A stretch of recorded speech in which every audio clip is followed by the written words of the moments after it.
Somos tus apóstoles, Señor, te venimos con gozo a cantar este canto de vida y de amor, del cursillo de cristiandad.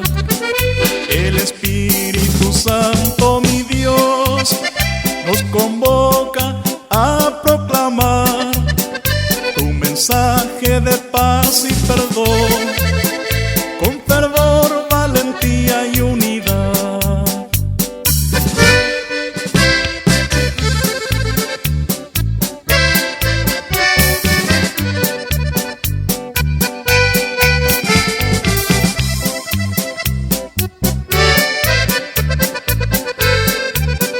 La misión que llevamos en la mente es la de evangelizar, y llenando de gracias el ambiente donde vamos a predicar.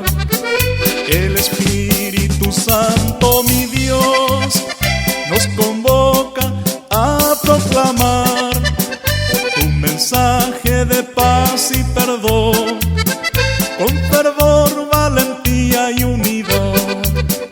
Tu mensaje de paz y